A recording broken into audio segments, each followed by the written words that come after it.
Good evening, friends, and welcome to the Dreary Midnight Podcast. My name is Lisa. My pronouns are she, they. My name is Celeste. My pronouns are she, her. And today is a Celeste-led episode. What are we talking about? Today, we're doing a reading All right. of the grim tale of Cinderella. Grimm Brothers. Grimm Brothers, that's what I was. Grimm? I was like, Wilhelm and Jacob Grimm. All right, let's get into it. Intro music. Intro music.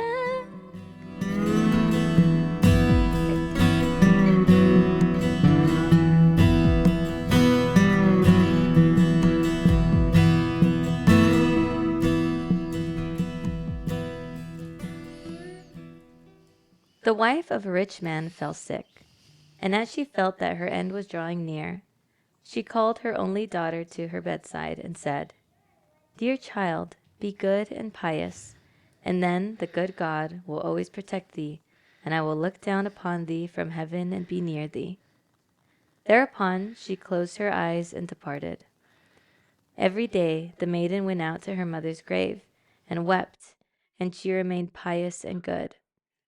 When winter came, the snow spread a white sheet over the grave, and when the spring sun had drawn it off again, the man had taken another wife. The woman had brought 2 daughters into the house with her, who were beautiful and fair of face, but vile and black of heart. Now began a bad time for the poor stepchild. "Is the stupid goose to sit in the parlor with us?" said they. "He who wants to eat bread must earn it. Out with the kitchen wench." They took her pretty clothes away from her, put an old gray bedgown on her, and gave her wooden shoes. "Just look at the proud princess, how decked out she is," they cried, and laughed, and led her into the kitchen. There she had to do hard work from morning till night, get up before daybreak, carry water, light fires, cook and wash. Besides this, the sisters did her every imaginable injury. They mocked her and emptied her peas and lentils into the ashes, so that she was forced to sit and pick them out again. In the evening, when she had worked till she was weary, she had no bed to go to, but had to sleep by the fireside in the ashes. And as on that account she always looked dusty and dirty, they named her Cinderella. It happened that the father was once going to the fair, and he asked his 2 stepdaughters what he should bring back for them. "Beautiful dresses," said one. "Pearls and jewels," said the second. "And thou, Cinderella," said he, "what wilt thou have?" "Father, break off for me the first branch which knocks against your hat on your way home." So he bought beautiful dresses, pearls, and jewels for his 2 stepdaughters, and on his way home, as he was riding through a green thicket, a hazel twig brushed against him and knocked off his hat. Then he broke off the branch and took it with him. When he reached home, he gave his stepdaughters the things they had wished for, and to Cinderella he gave the branch from the hazel bush. Cinderella thanked him, went to her mother's grave, and planted the branch on it, and wept so much that the tears fell down on it and watered it. It grew, however, and became a handsome tree. Thrice a day Cinderella went and sat beneath it, and wept and prayed, and the little white bird always came on the tree, and if Cinderella expressed a wish, the bird threw down to her what she had wished for. It happened, however, that the king appointed a festival which was to last 3 days, and to which all the beautiful young girls in the country were invited, in order that his son might choose himself a bride. When the 2 stepsisters heard that they too were to appear among the number, they were delighted, called Cinderella, and said, "Comb our hair for us, brush our shoes, and fasten our buckles, for we are going to the festival at the king's palace." Cinderella obeyed, but wept because she too would have liked to go with them to the dance, and begged her stepmother to allow her to do so. "Thou go, Cinderella," said she.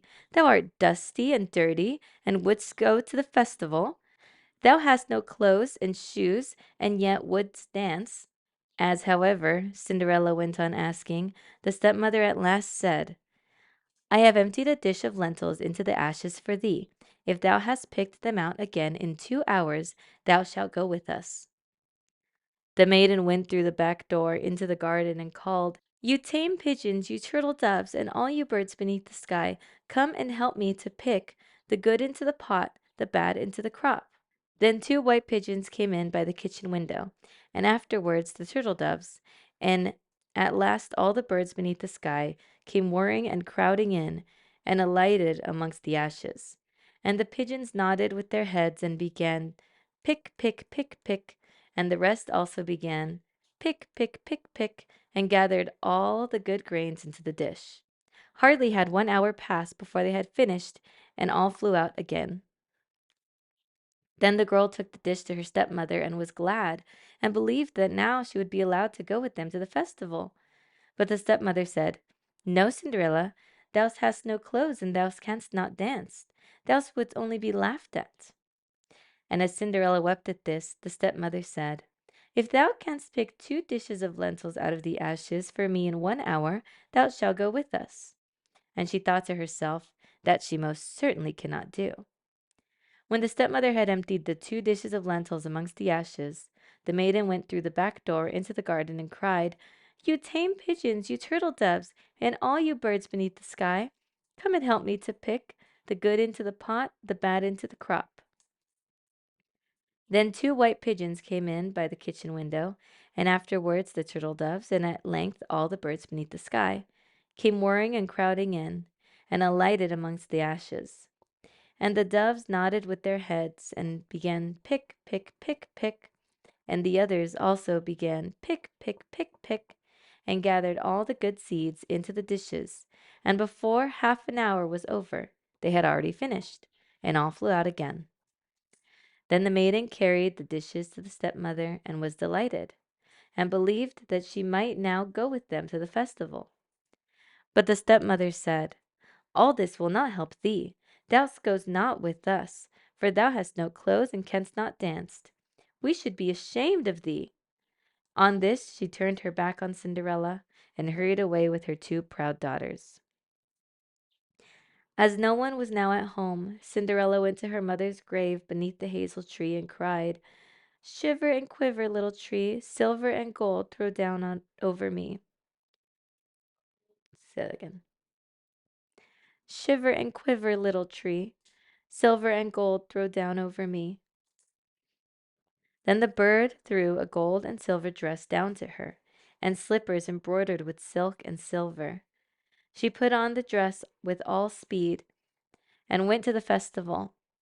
Her stepsisters and the stepmother, however, did not know her, and thought she must be a foreign princess, for she looked so beautiful in the golden dress. They never once thought of Cinderella, and believed that she was sitting at home in the dirt, picking lentils out of the ashes. The prince went to meet her, took her by the hand, and danced with her. He would dance with no other maiden, and never let loose of her hand. And if anyone else came to invite her, he said, This is my partner. She danced till it was evening, and then she wanted to go home. But the king's son said, I will go with thee and bear thee company, for he wished to see to whom the beautiful maiden belonged. She escaped from him, however, and sprang into the pigeon house. The king's son waited until her father came, and then he told him that the stranger maiden had leapt into the pigeon house. The old man thought, Can it be Cinderella? And they had to bring him an axe and a pickaxe that he might hew the pigeon house to pieces, but no one was inside it. And when they got home, Cinderella lay in her dirty clothes among the ashes, and a dim little oil lamp was burning on the mantelpiece. For Cinderella had jumped quickly down from the back of the pigeon house and had run to the little hazel tree, and there she had taken off her beautiful clothes and laid them on the grave, and the bird had taken them away again. And then she had placed herself in the kitchen amongst the ashes in her gray gown. Next day, when the festival began afresh, and her parents and the stepsisters had gone once more, Cinderella went to the hazel tree and said, Shiver and quiver, little tree, silver and gold throw down over me. Then the bird threw down a much more beautiful dress than on the preceding day, and when Cinderella appeared at the festival in this dress, everyone was astonished at her beauty. The king's son had waited until she came, and instantly took her by the hand and danced with no one but her, When others came and invited her, he said, "She is my partner." When evening came, she wished to leave, and the king's son followed her and wanted to see into which house she went. But she sprang away from him and into the garden behind the house. Therein stood a beautiful, tall tree on which hung the most magnificent pears. She clambered so nimbly between the branches like a squirrel that the king's son did not know where she was gone. He waited until her father came and said to him, "The stranger maiden has escaped from me, and I believe she has climbed up the pear tree." The father thought, "Can it be Cinderella?" and had an axe brought and cut the tree down, but no one was on it. And when they got into the kitchen, Cinderella lay there amongst the ashes as usual, for she had jumped down on the other side of the tree, had taken the beautiful dress of the bird on the little hazel tree, and put on her gray gown. On the third day, when the parents and sisters had gone away, Cinderella went once more to her mother's grave and said to the little tree, "Shiver and quiver, little tree, silver and gold throw down over me." And now the bird threw down to her a dress which was more splendid and magnificent than any she had yet, and the slippers were golden. And when she went to the festival in the dress, no one knew how to speak for astonishment. The king's son danced with her only, and if anyone invited her to dance, he said, "She is my partner." When evening came, Cinderella wished to leave, and the king's son was anxious to go with her, but she escaped from him so quickly that he could not follow her. The king's son had, however, used a stratagem which had caused the whole staircase to be smeared with pitch, and there, when she ran down, had the maiden's left slipper remained sticking. The king's son picked it up, and it was small and dainty, and all golden. The next morning he went with it to the father, and said, "No one shall be my wife, but she whose foot this golden slipper fits." Then were the two sisters glad, for they had pretty feet. The eldest went with the shoe into her room and wanted to try it on, and her mother stood by. But she could not get her big toe into it, and the shoe was too small for her. Then the mother gave her a knife and said, "Cut the toe off. When thou art queen, thou wilt have no more need to go on foot." The maiden cut the toe off, forced the foot into the shoe, swallowed the pain, and went out to the king's son. Then he took her on his horse as his bride and rode away with her. They were, however, obliged to pass the grave, and there, on the hazel tree, sat the two pigeons and cried, turn and peep, there's blood within the shoe. The shoe it is too small for her, the true bride waits for you." Then he looked at her foot and saw how the blood was streaming from it. He turned his horse round and took the false bride home again, and said she was not the true one, and that the other sister was to put the shoe on. Then this one went into her chamber and got her toes safely into the shoe, but her heel was too large. So her mother gave her a knife and said, "Cut a bit off thy heel. When thou art queen, thou wilt have no more need to go on foot." The maiden cut a bit off her heel, forced her foot into the shoe, swallowed the pain, and went out to the king's son. He took her on his horse as his bride, and rode away with her. But when they passed by the hazel tree, two little pigeons sat on it and cried, turn and peep, there's blood within the shoe. The shoe it is too small for her, the true bride waits for you." He looked down at her foot and saw how the blood was running out of her shoe, and how it had stained her white stocking. Then he turned his horse and took the false bride home again. "This is also not the right one," he said. "Have you no other daughter?" "No," said the man. "There is still a little stunted kitchen wench, which my late wife left behind her, but she cannot possibly be the bride." The king's son said he was to send her up to him, but the mother answered, "Oh no, she is much too dirty, she cannot show herself." He absolutely insisted on it, and Cinderella had to be called. She first washed her hands and face clean, and then went and bowed down before the king's son, who gave her the golden shoe. Then she seated herself on a stool, drew her foot out of the heavy wooden shoe, and put it into the slipper, which fitted like a glove. And when she rose up and the king's son looked at her face, he recognized the beautiful maiden who had danced with him and cried, "That is the true bride." The stepmother and the two sisters were terrified and became pale with rage. He, however, took Cinderella on his horse and rode away with her. As they passed by the hazel tree, the two white doves cried, turn and peep, no blood is in the shoe. The shoe is not too small for her, the true bride rides with you."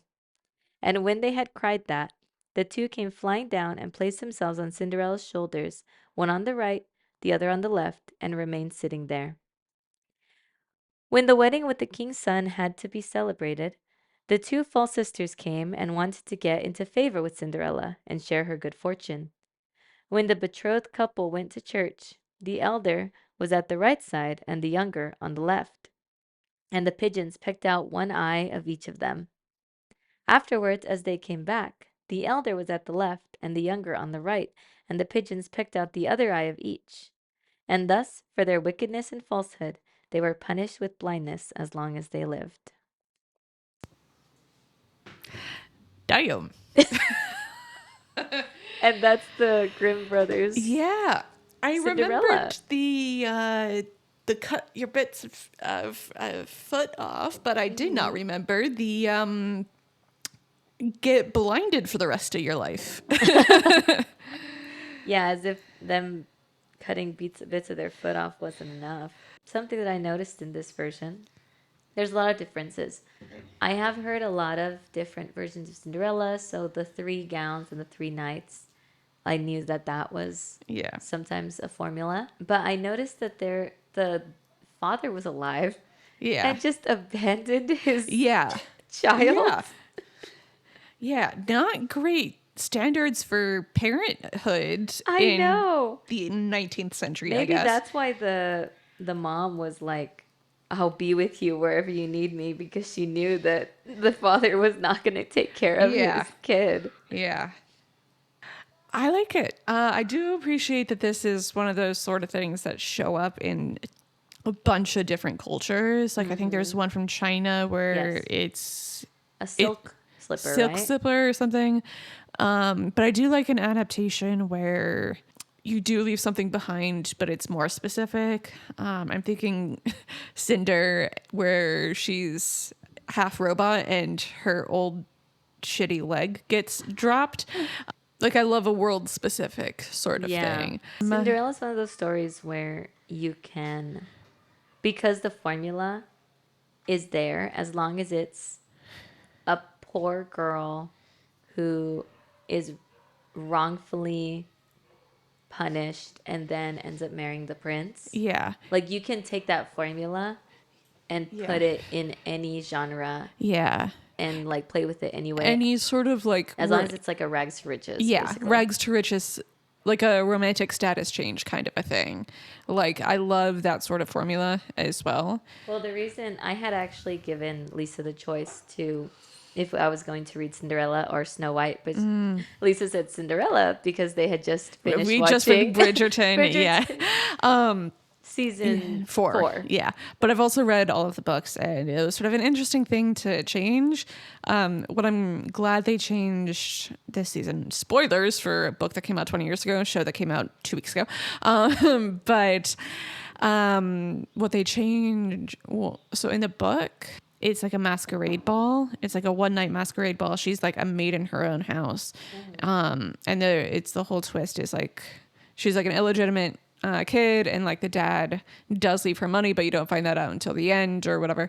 It's a masquerade ball, and somehow Benedict does not recognize the girl that's been living and working in his house as the girl from the masquerade ball. You could say that's just class differences. Like, you don't even see the help, quote unquote. You know what I mean? I mean, when you're fucking around with the help, one would assume that's fair. one would see their face more often, right? What I appreciate what they changed in the show is that they gave Sophie a bigger mask, and they added in like she has a necklace from her mom that she was wearing day of, and whoops, she loses the necklace in her bedroom, but she wears the necklace every day, including at the ball, and then he recognizes the necklace. And so I do like that they changed that a whole lot. Do you have a favorite adaptation? I don't know. Okay, because I like. I don't think I have a favorite. There's so many that I can think of. I think the one that is intriguing to me. Have you seen the film that came out a couple years ago, The Ugly Stepsister? It's a No. horror film. No. I think it's. Let me look it up. I think it's from. It's a Norwegian horror film. I would look it up. I would watch it if you're not turned off by body horror. I am extremely turned off by body horror. But essentially, it is a Cinderella story from the point of view of the ugly stepsister, and it is set in like Victorian era. So the body horror is like the body modifications that are made to try to fit the shoe, like what the standard for the beauty is. So instead of it being a 3-day ball, it's like this ball is going to happen like 6 months from now or next year or Yeah. something. So it's basically the body horror is Victorian plastic surgery. Yeah. Yeah. My favorite adaptation is Ella Enchanted the book. Yeah. I haven't like read the Ella book. Enchanted the movie, but if we're talking straight Cinderella adaptations, Ella Enchanted the book, which is very different from the movie. It's basically a curse where she Yes. has to be obedient, and like it becomes kind of a political thing where like she does sincerely fall in love with the prince and the prince sincerely falls in love with her. However, like she realizes if she has to obey order, like any direct order, like if there's something that a nefarious nation could exploit, they would exploit, and so she can't marry him. You know what's a Cinderella adaptation that slaps is the Brandy one. The Rodgers and Hammerstein from like the 90s. Have you seen the Rodgers and Hammerstein, the original film adaptation of the Rodgers and Hammerstein from like the 60s or 70s? Because that's the one that No. I grew up on. Oh, really? I grew up on the Brandy one. The Brandy one is a more culturally diverse version of Rodgers and Hammerstein. Also, isn't the Hillary Duff one? Yes, A that's my other modern day yeah, adaptation? Yeah, I and forgot had what it's called. a Cinderella Oh, story. Cinderella story. Oh yeah. But See, that's what I'm saying. If you have the formula, yeah, like you can just take that formula and put it anywhere, and it still counts. Like he's not a prince, but Yeah, he's still like the star football player. star. Exactly. I do think that has one of the best fuck you lines. Waiting for you is like waiting for rain in the drought. Useless and disappointing.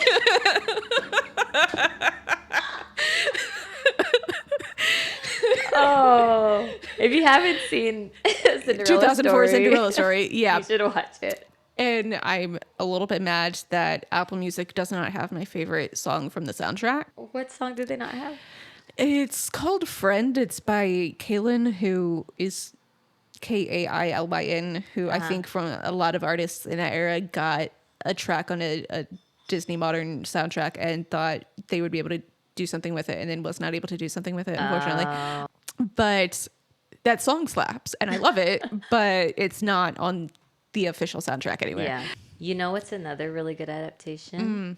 Have you seen Ever After with Drew Barrymore? I've seen it once like 20 years ago. Yeah, So, it's really pretty. yeah, because that's the one where It's Renaissance. Yeah, with Da Vinci as the godparent. Is the fairy godmother. Yeah. Oh, because that's also the one where it's like, well, you can take home anything you carry. Anything I carry, anything you carry. Okay, picks up the prince. It's so sweet.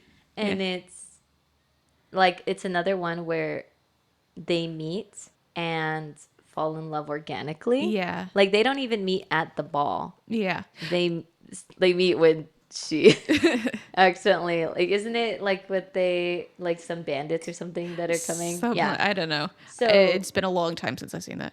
and she is kind of lying because she's like taking on her mother's name, who was a noble woman, but her mother's dead. But No, it's really, really pretty. And I think it's a really good Cinderella adaptation where the main leads are able to like spend time together Yeah. outside of just the ball. Yeah. Like, That's what I like about Ella Enchanted, the book, as yeah, well, where you don't the get deception is something else. Yeah. But Ella Enchanted, the book, like her mom dies in Act 1, Yeah. obviously, but like you don't get the proper dad gets married full Cinderella setup until like mid to late Act 2. So similar sort of Yeah, thing. they kind of rushed that in the movie. Yeah. The movie. And I get it. It was a Disney. It wasn't Disney? even. It was Miramax. Oh, That was but my it like was. hyper focus when I was like 10. I believe it. Yeah. But I get why they had to rush it for the movie. You can't put as much information Yeah. in a movie. Have you read the book? No. Okay. So the But thing I heard about it's good. I heard it's better than the movie. Yeah. I've said this to my husband before, so sorry if you hear this again. But you could basically call the movie, change some names, call it Bella Bewitched instead, and it would, because that's the last sort of, the only crossover is the orders. Got it. Or the order spell or whatever, where she has to do anything she's ordered to do. Then I should read the book. The book is really, really good. Highly Don't spoil recommend. it for me. Oh my God, you just read the basis. Yeah, but if you're saying that it veers away, Yeah. if the movie veers away from the book, then that means that I will have a different experience reading the book Yes. than I did watching the movie. Yes. Oh, and then of course there's the Disney version. Disney, obviously. But And didn't Disney... I'm not mad at it. Yeah. Well, and I think... I rewatched it literally the other day. People give Disney Cinderella too much Shit. crap Yeah. for being passive. I'm like, this girl was abused her entire life. Yeah. And also she's not even passive. Yeah. She's well, over so that's here the thing. rolling her eyes and Yeah. like And the being thing like, is- whatever you need, princess. Yeah. And But she's also a 1950s maiden. Yeah. Well, and the other thing is, I think even in the text, Cinderella doesn't not necessarily want to go out and get married and seduce the prince or whatever. No, she just wants a a night of off. freedom. Yeah. Exactly. Like, she wants to go to the party that everybody in the community is also going to, which is relatable. Like, can we not just Not even give... trying to take credit. She's Yeah. not like, and the prince loves me, so. But when she realizes that, like, oh, my stepsisters are gonna go get the prince. Yeah. No way. That's Yeah. that's my crown right Yeah. there. But that is something that I think growing up as a not like other girls feminist, when I was like 14, it was sort of like, well, I don't want to be a princess. I was also the girl who wore Converse with her dress. Who Okay, says- Demi Lovato. Yeah. But yeah, I just think it was, I like Cinderella in that it is an interesting change in status, but it's Yeah. also a lot of fairy tales in particular, like especially with when you turn into a movie, it become like the relationship comes closer to the forefront, even though it Yeah. doesn't necessarily have to be in the forefront. Yeah. Yeah. Yeah, because you can't see a character's internal motivations as well on screen as you can when you're like reading a book. Yeah. Yeah. No, I really like the Cinderella, the Disney adaptation. Obviously, in the Grimm one, there's no fairy godmother, Yeah. but I don't think they probably didn't want to put dead mother's grave. Yeah. Yeah. Although though, I'm sure that the fairy godmother comes from somewhere else. Disney just adapted it. I don't think they like added anything other than the glass slipper, yeah. and that's just because that's like easier to Yeah. see as different. Yeah.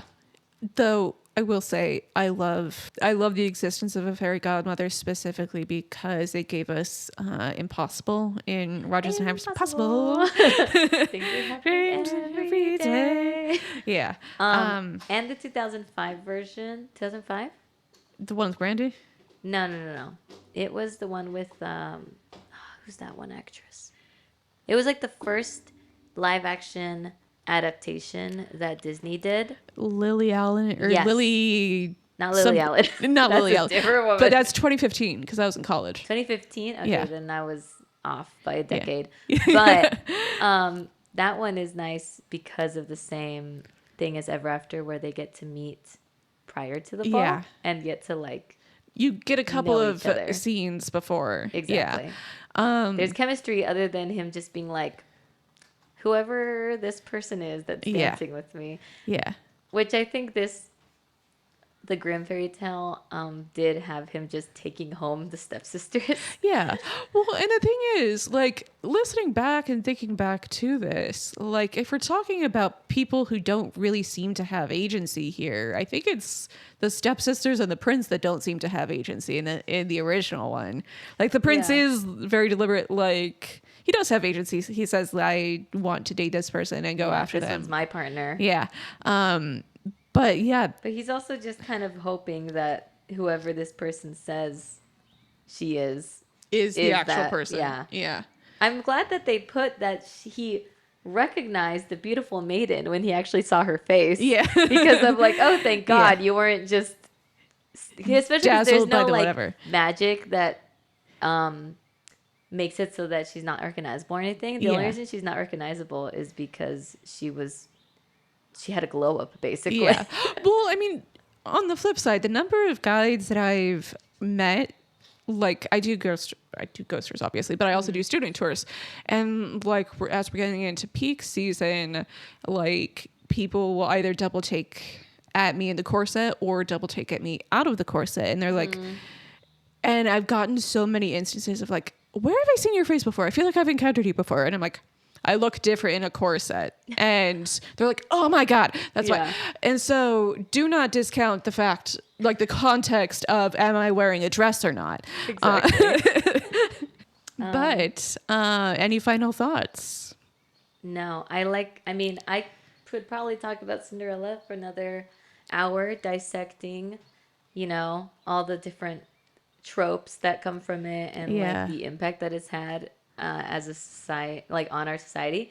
But I think the amount of adaptations that we could just name off the top of our heads, it was a lot. kind of shows the impact it's had on our society. And that's what, just the last That's 60 just years, modern 70 ones, years? exactly. Yeah. Not even like everything prior. Like you said, there's a Chinese version. Yeah. There's like I think the India they have one. So well, and I think if you boil it down to like the Ur tropes, I think that's what it's called, where it's like it is, if you boil it down to change of status, group festival, meeting your partner in new circumstances.